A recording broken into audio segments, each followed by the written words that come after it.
Stand up for a moment. Seriously. If you can, just stand up right where you are. Now take a single step forward. Just one. Did you feel that? Probably not. And that's the entire point. You just executed one of the most complex biomechanical events in the known universe. And you didn't even think about it. Your brain fired signals to over 200 muscles. Your spine shifted its curvature. Your hip flexors, your ankle stabilizers, your core, your arms, all of them coordinated in a symphony so seamless, so perfectly rehearsed that it felt like nothing. We have a word for that kind of effortlessness. We call it natural. And yet, somehow, in a world overflowing with fitness trends, high-intensity protocols, supplement stacks, and gym memberships that cost more than some people's grocery bills, we've managed to overlook the single most powerful exercise the human body was ever designed to do. Walking. Not running, not sprinting, not lifting heavy metal over your head until your veins look like road maps. Walking. And before you click away, before you think, this is too simple, this can't be real, I need you to understand something. What I'm about to share with you isn't just a fitness tip. It's a story, a very old story, about who you are, where you came from, and what your body has been quietly begging you to do for your entire life. Let's go back, way back, to the moment everything changed. Somewhere between 6 and 7 million years ago, deep in the forests of what is now Central and East Africa, something extraordinary happened. A group of primates, your direct ancestors, did something that no other creature on the planet had done in quite the same way before. They stood up. Now that sounds trivially simple. But think about it for a second. Every mammal around them was built for 4 legs. Quadrupedal locomotion, 4 points of contact with the ground, is stable. It's efficient for the body plans of dogs, cats, horses, and apes. 4 legs means a low center of gravity. It means stability. It means safety.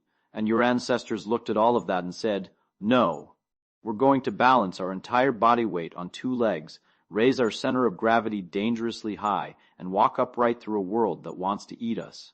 That decision, or rather, that slow, relentless evolutionary pressure, changed everything. But here's what most people get wrong about this story. They think bipedalism evolved so we could run. They think it was about chasing prey, or fleeing predators, or sprinting across the savannah in some dramatic cinematic hunt. It wasn't. The first and most fundamental advantage of standing upright was not speed. It was endurance. It was the ability to walk, slowly, persistently, relentlessly, across vast distances under the blazing African sun, while every other predator in the landscape was forced to stop and pant in the shade. You see, most quadrupedal mammals have a respiratory system that is mechanically linked to their gait. When a dog runs, for example, its lungs are compressed and expanded by the rhythm of its front legs. 1 stride, 1 breath.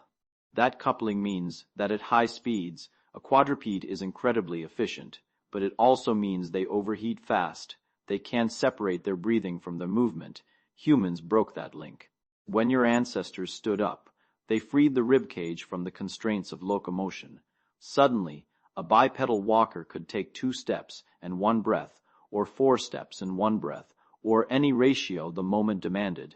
Breathing became independent, flexible, adaptable, and then there was the skin.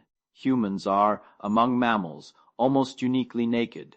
We lost our fur, or most of it, and gained something far more powerful, the most sophisticated cooling system in the animal kingdom. Millions of eccrine sweat glands distributed across nearly every inch of our body, capable of dumping heat at a rate that no furred animal can match. Put those 2 things together, to couple breathing and unmatched thermoregulation, and what did you get? You got an animal that could walk, and walk, through the midday heat when lions rested, across distances that would exhaust a horse, over terrain that would break a cheetah's stride. You got the greatest long-distance traveler the mammalian world had ever produced. And the engine of that travel wasn't a sprint, it was a walk. Your body, the one you're sitting in right now, is the living, breathing product of millions of years of evolutionary engineering. And the single activity it was most precisely calibrated for is putting 1 foot in front of the other at a moderate, sustainable pace. Walking isn't just exercise. It's your body's native language. Let's go deeper, because it's one thing to talk about evolutionary history in broad, sweeping terms. It's another thing entirely to look at your own anatomy and realize, truly realize, that every single part of you was shaped by this one activity. Start at the bottom. Your feet. The human foot is a masterpiece of biomechanical engineering. 26 bones, 33 joints, over 100 muscles, tendons, and ligaments, all working together to do something profoundly complex, convert the downward force of your body weight into forward motion while simultaneously absorbing shock, adapting to uneven terrain, and storing elastic energy for the next step. Your arch, that curve along the sole of your foot, is not just a structural feature, it's a spring. With every step you take, the arch compresses under your body weight, stores energy in the plantar fascia and the ligaments of the foot, and then releases that energy to propel you forward. Engineers call this mechanism elastic energy return. Your foot does it automatically, thousands of times a day, without you ever asking it to. No other primate has an arch like yours. Chimpanzees have flat, flexible feet designed for gripping branches. Gorillas have feet adapted for a mixture of climbing and knuckle walking. But only the human foot has this spring-loaded arch, and it exists for one purpose: sustained, efficient, bipedal walking. Now move up. Your Achilles tendon. This is the thickest, strongest tendon in your body, and it's another feature that is essentially absent in our closest primate relatives. Chimpanzees have almost no Achilles tendon to speak of. Humans have a massive one, and it functions as another spring in the walking mechanism, storing and releasing elastic energy with every stride. Without it, walking would cost roughly twice as much metabolic energy. Your Achilles tendon is, quite literally, a walking adaptation. Continue up to the pelvis. The human pelvis is shorter and wider than that of any great ape, and its shape is almost entirely a consequence of bipedal walking. The broad, flared iliac blades provide attachment points for the gluteal muscles, particularly the gluteus medius, which stabilize the pelvis during the single-leg stance phase of walking.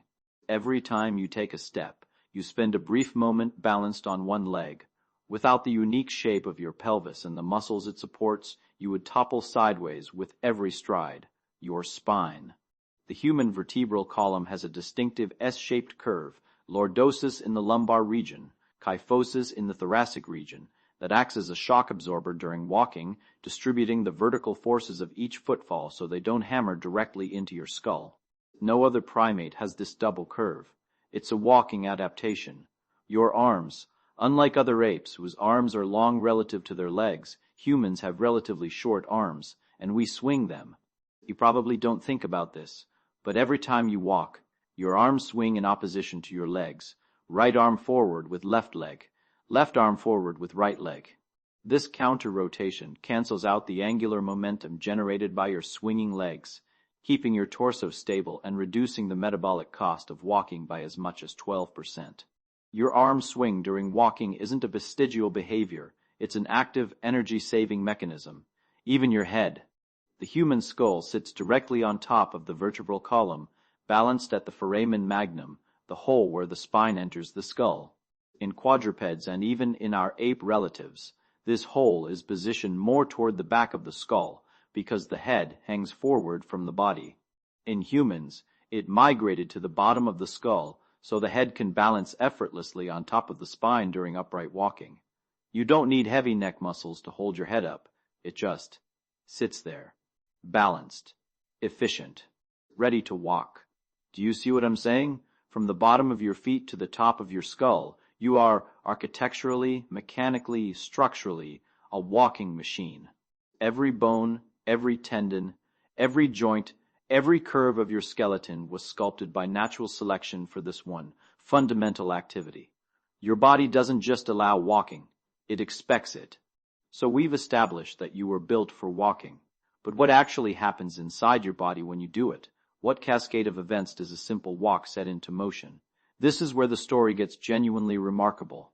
Because walking doesn't just move your body through space, it activates a chain reaction that touches virtually every system you have. Let's start with the cardiovascular system. When you walk at a moderate pace, say 3 to 4 miles per hour, your heart rate increases gently, not dramatically, Not the way it spikes during a sprint or a heavy set of squats, but just enough. Your heart rate might rise from its resting state of 60 or 70 beats per minute to perhaps 100, maybe 110. This gentle elevation is significant because it places your cardiovascular system in what physiologists call the aerobic zone, the intensity range where your heart is working hard enough to strengthen itself, but not so hard that it triggers excessive stress responses. And here's what makes walking special compared to more intense forms of exercise. During moderate walking, your blood vessels dilate. The smooth muscle in your arterial walls relaxes, widening the vessels, reducing blood pressure, and allowing blood to flow more freely. Your body produces nitric oxide, a molecule that keeps your blood vessels flexible and healthy. Over time, regular walking literally makes your blood vessels more elastic, more responsive, more resilient. But the cardiovascular benefits are only the beginning. Let's talk about your lymphatic system.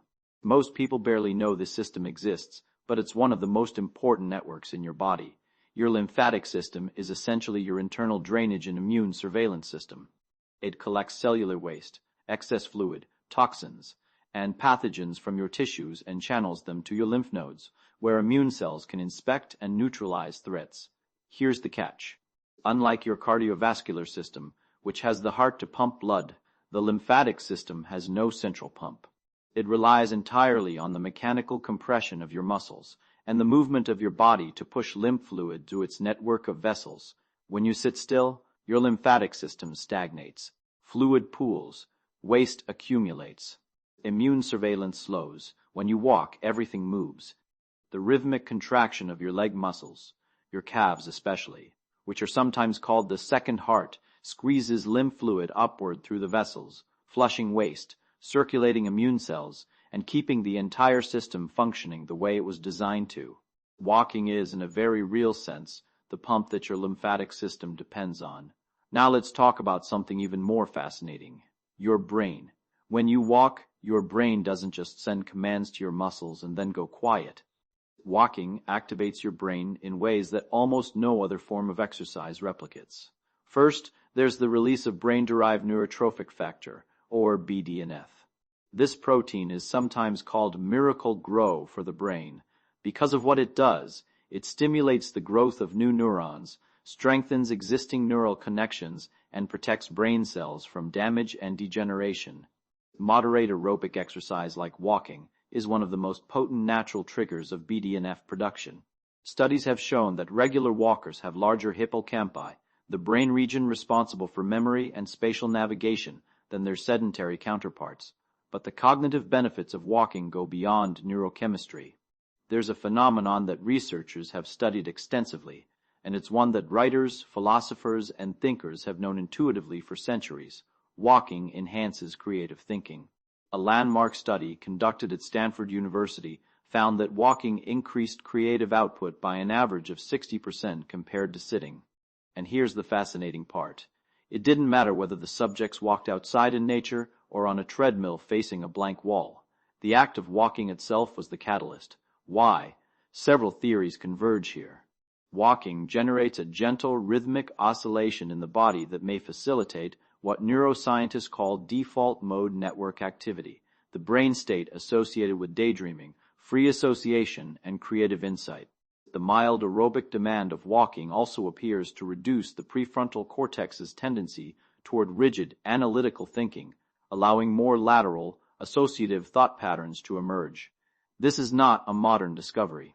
The ancient Greeks knew it. Aristotle taught his students while walking through the Lyceum. His followers were called the Peripatetics, from the Greek word peripatein, meaning to walk. Nietzsche wrote, "All truly great thoughts are conceived by walking."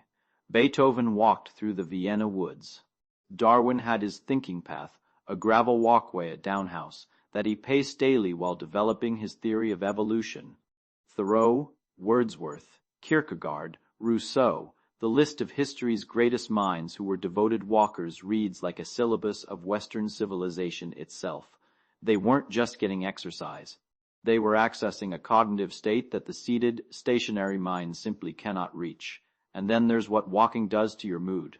When you walk, your body releases a cocktail of neurochemicals, endorphins, serotonin, dopamine, endocannabinoids. These are the same molecules that pharmaceutical companies spend billions trying to replicate.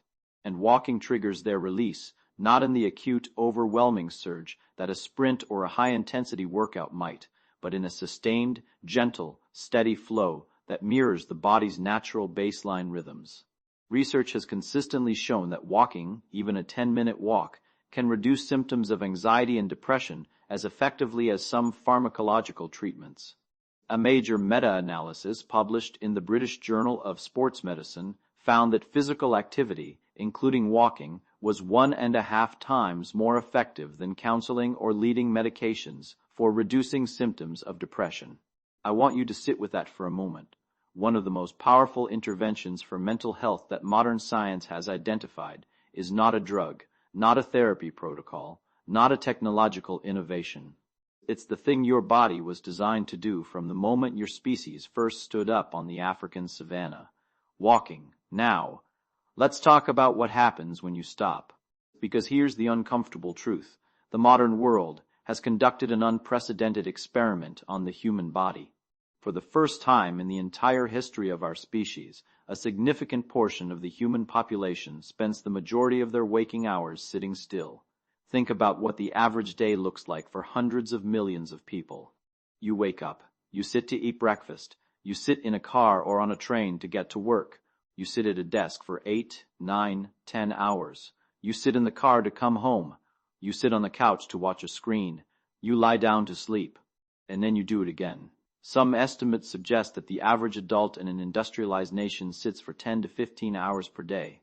Your body, the one that was engineered across millions of years to walk 5 to 9 miles a day, is now barely walking 500 steps from the bed to the car to the desk and back. And the body, unable to speak in words, speaks in symptoms. It starts slowly. Tightness in the hips, stiffness in the lower back, a vague ache in the neck that you attribute to your pillow, or stress, or aging, but it escalates. When you sit for prolonged periods, the hip flexors, the muscles at the front of your hip that are shortened in the seated position, become chronically tight. This tightness pulls the pelvis into an anterior tilt, which exaggerates the curve of your lower back and compresses the lumbar discs. Over time, this leads to the lower back pain that has become so epidemic in modern life that it is now the single leading cause of disability worldwide, according to the World Health Organization. Read that again. The leading cause of disability on Earth. Not a disease, not an injury, a postural consequence of not doing what our bodies were built to do. But it goes deeper. When you don't walk, your cardiovascular system deconditions. Your blood vessels lose their elasticity. Your blood pressure creeps up. The delicate endothelial cells that line your arteries begin to dysfunction, creating conditions favorable for the buildup of atherosclerotic plaque. When you don't walk, your metabolic system drifts. Insulin sensitivity decreases. Blood sugar regulation becomes impaired. Your cells become resistant to the signals that keep your energy systems in balance. When you don't walk, your lymphatic system stalls. Waste accumulates. Immune function declines. Inflammation, chronic, low-grade systemic inflammation, begins to simmer in your tissues. When you don't walk, your brain shrinks.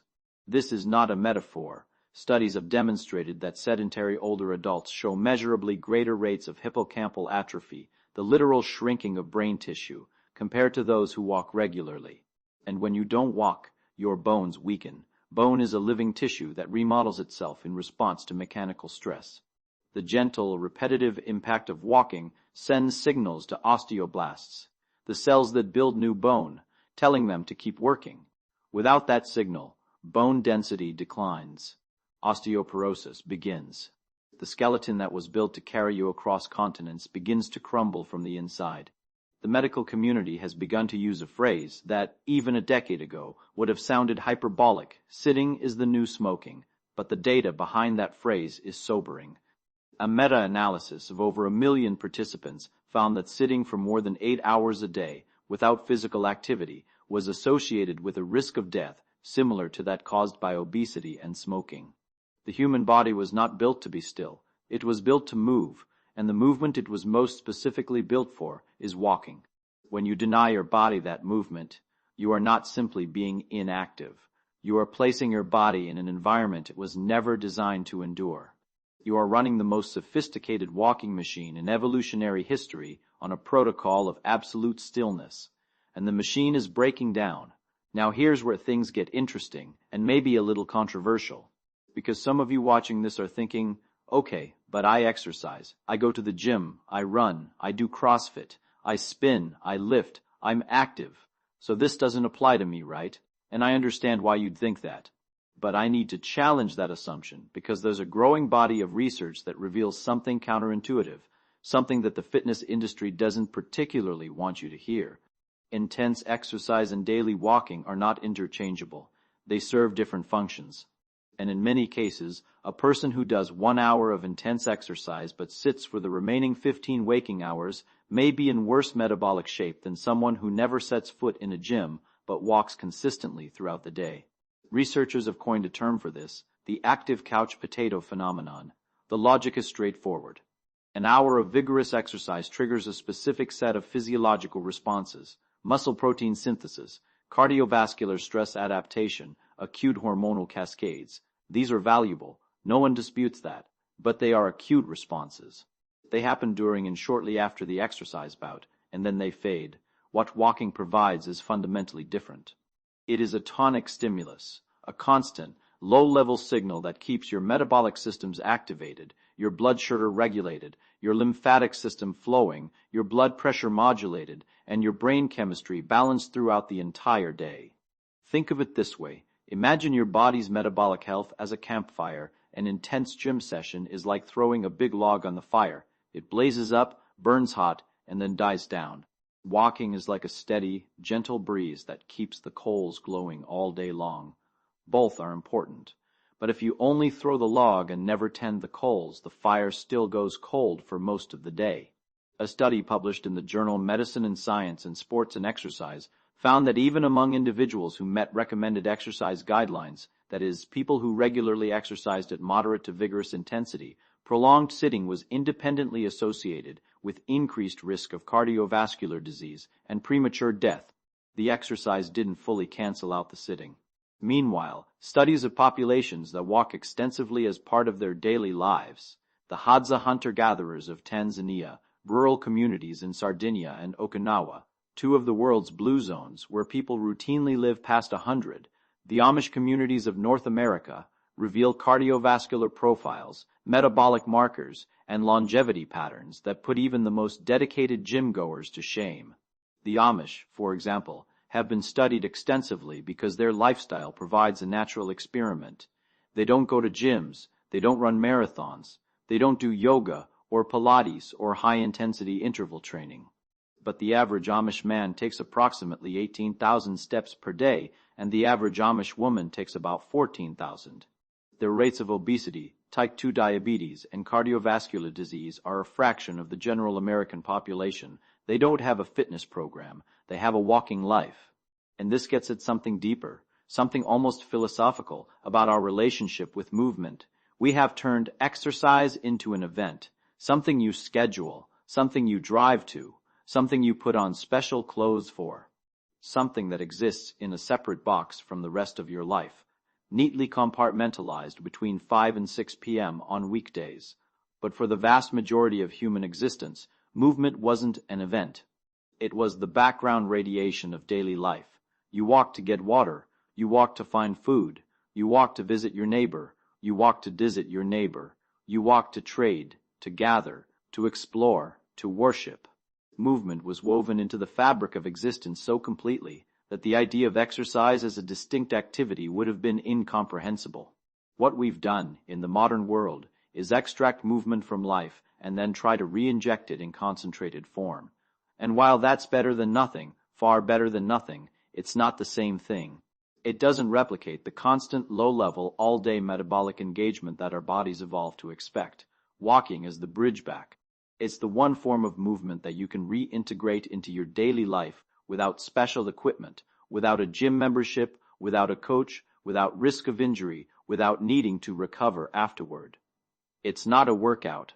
It's a way of existing in your body the way your body was meant to exist. Let me give you some numbers now. because I want you to understand that what I'm describing is not folk wisdom or wellness influencer hype. This is rigorously studied, peer-reviewed, reproducible science. Walking and heart disease. A major prospective study published in the New England Journal of Medicine followed over 70,000 women for more than a decade. The researchers found that women who walked briskly for at least 30 minutes a day had a 30 to 40% reduction in their risk of cardiovascular events compared to sedentary women. The risk reduction was comparable to that seen in women who did vigorous exercise, walking, and type 2 diabetes. A study in diabetes care found that walking for 30 minutes a day reduced the risk of developing type 2 diabetes by approximately 30%. In individuals who already had prediabetes, a walking program combined with modest weight loss was more effective at preventing progression to full diabetes than the drug metformin. I want to repeat that. Walking was more effective than medication. Walking and cancer. Multiple large-scale studies have found that regular walking is associated with reduced risk of several cancers, including breast cancer, colon cancer, and endometrial cancer. A study published in JAMA Internal Medicine that analyzed data from over 1.4 million participants found that higher levels of physical activity, with walking as the most common form, were associated with lower risk of 13 different types of cancer. Walking and dementia. A study in the Journal of the American Medical Association found that older adults who walked more than 4,000 steps per day had a significantly lower risk of dementia over a follow-up period of several years. The risk reduction was dose-dependent, meaning the more steps people took, the lower their risk, up to approximately 10,000 steps per day, after which the benefits plateaued. Walking and longevity. Perhaps the most compelling data of all. A large meta-analysis involving over 47,000 participants found that even modest amounts of walking were associated with significantly reduced mortality. People who walked just 4,000 steps per day had lower all-cause mortality than those who walked fewer. Every additional 1,000 steps per day was associated with a 15% reduction in death from any cause. Read that again slowly. Every additional 1,000 steps, that's roughly 10 minutes of walking, was associated with a 15% reduction in the risk of dying. No pharmaceutical compound on earth offers that return on investment. And here's what's particularly important about these findings. The benefits of walking don't require intensity. You don't have to power walk. You don't have to huff and puff. You don't have to hit some heart rate target or wear a fitness tracker. A moderate, comfortable pace. The pace at which you can hold a conversation, the pace at which your body moves most naturally, delivers the vast majority of these health benefits. Your body isn't asking you to punish it. It's asking you to use it, gently, consistently, the way it was designed to be used. There is one more dimension to this story that I want to explore, and it's the hardest one to quantify, but perhaps the most important. Walking does something to the human mind that goes beyond neurochemistry, beyond BDNF, beyond serotonin and endorphins.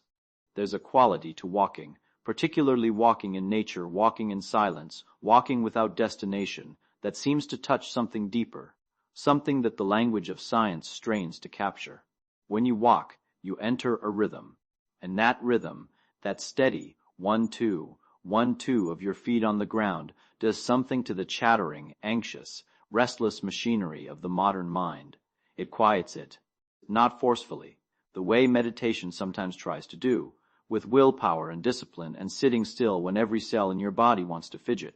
Walking quiets the mind by occupying the body just enough physical engagement, just enough sensory input, just enough rhythmic repetition that the mental noise begins to settle on its own. It's no accident that so many contemplative traditions incorporate walking. Walking meditation in the Buddhist tradition, the Christian practice of labyrinth walking. The Aboriginal Australian songlines. Paths walked and sung across the landscape, where walking was itself a form of prayer, a way of singing the world into existence. There is something deeply, fundamentally human about walking that connects us not only to our evolutionary past, but to something ineffable about the experience of being a conscious creature moving through a physical world. The philosopher Frederick Groh, in his book A Philosophy of Walking, wrote that walking is not a sport. Walking, he said, is the best way to go more slowly than any other method that has ever been found. In an age of acceleration, of instant communication, rapid transit, same-day delivery, and the relentless pressure to optimize every moment, Walking is a radical act. It is a refusal to be hurried. A declaration that the journey between 2 points is not dead time to be minimized, but living time to be inhabited. When you walk, you are not on your way to something. You are somewhere. You are in your body, in a place, under a sky, on the earth. You are present in a way that the inside of a car, or a gym, or a subway car simply cannot replicate. And I think this is why, when people begin a regular walking practice, not a fitness program, not a step count challenge, but simply a daily commitment to walk, the benefits they report go far beyond the physical. They talk about clarity. They talk about calm. They talk about feeling more connected to themselves. They talk about sleeping better, worrying less, having ideas they didn't have before, seeing their neighborhoods and their lives with fresh eyes. These are not placebo effects. They are the predictable consequences of returning your body and mind to the activity they were designed for.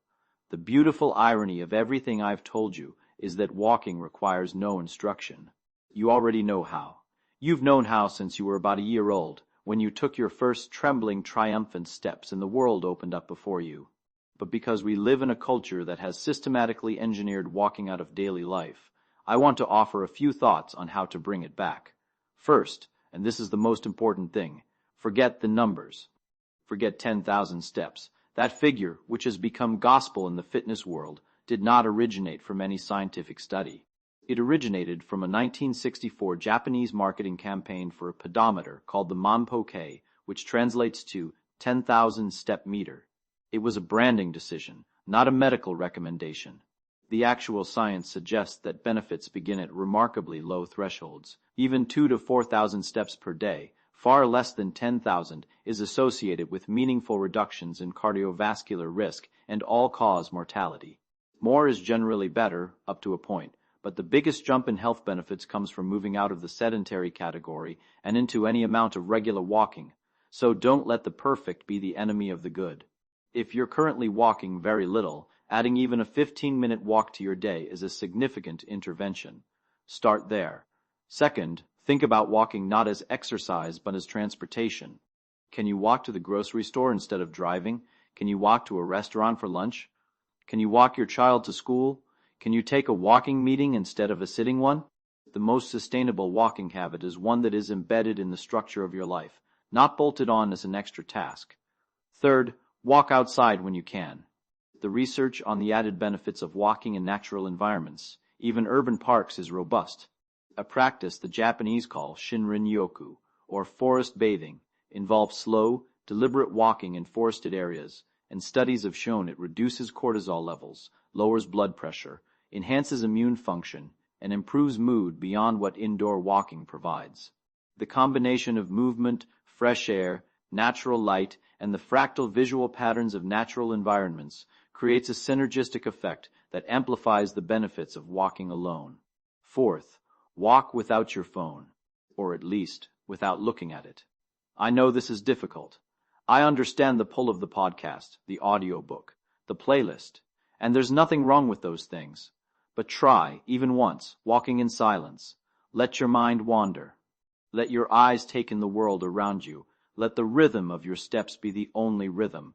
You may be surprised at what emerges from that space. Fifth, walk with someone. Humans are social animals, and walking together is one of the oldest forms of social bonding. When you walk side by side with another person, you naturally synchronize your steps, a phenomenon called interpersonal synchronization, and this physical coordination appears to enhance feelings of trust, connection, and emotional closeness.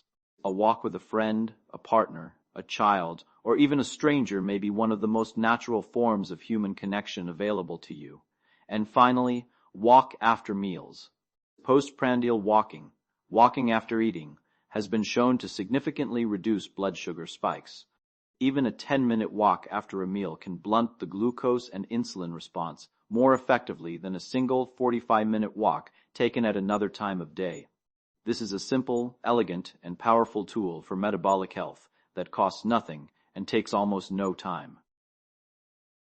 Here is where we are. Here is what this story comes down to. You are the inheritor of a body that was sculpted across millions of years for one primary physical activity.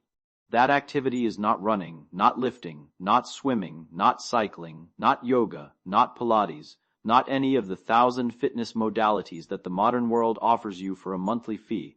It is walking. Walking is not the minimum form of exercise. It is not the baseline. It is not the thing you do when you're not fit enough for something harder. Walking is the foundational, essential, non-negotiable movement that your muscles, bones, joints, cardiovascular system, lymphatic system, immune system, metabolic system, and brain require in order to function as they were designed. Everything else is supplementary. Everything else is built on top of walking. Running is walking intensified. Lifting is walking with added load. Sports are walking with rules and competition. But beneath all of it, beneath every form of human physical activity, lies the walk. And the walk is free. It requires no equipment, no special location, no training, no recovery protocol, no subscription. It can be done by almost anyone, at almost any age, in almost any condition of health. It is the most democratic, the most accessible, the most forgiving, and the most rewarding form of movement available to a human being. So here is my invitation to you. Not a challenge, not a program, not a 30-day transformation. Just an invitation. Tomorrow morning, or this evening, or right now, open your door, step outside, and walk. Don't count your steps. Don't track your heart rate. Don't optimize your route. Just walk. Feel your feet on the ground. Feel the air on your skin. Feel the ancient machinery of your body come alive, the springs in your feet, the pendulum of your legs, the counterbalance of your arms, the steady rhythm of your breath. You've been doing this since before you could speak, since before you could think in words, since before you knew your own name. Walking is older than language, older than culture, older than civilization. It's woven into your DNA. It's etched into the shape of your skeleton. It's the first thing you learn to do, and, if you're fortunate, it will be one of the last. The most natural exercise for the human body isn't something you need to learn. It's something you need to remember. And your body has been waiting patiently for you to remember it. So go. Walk. Your body already knows the way.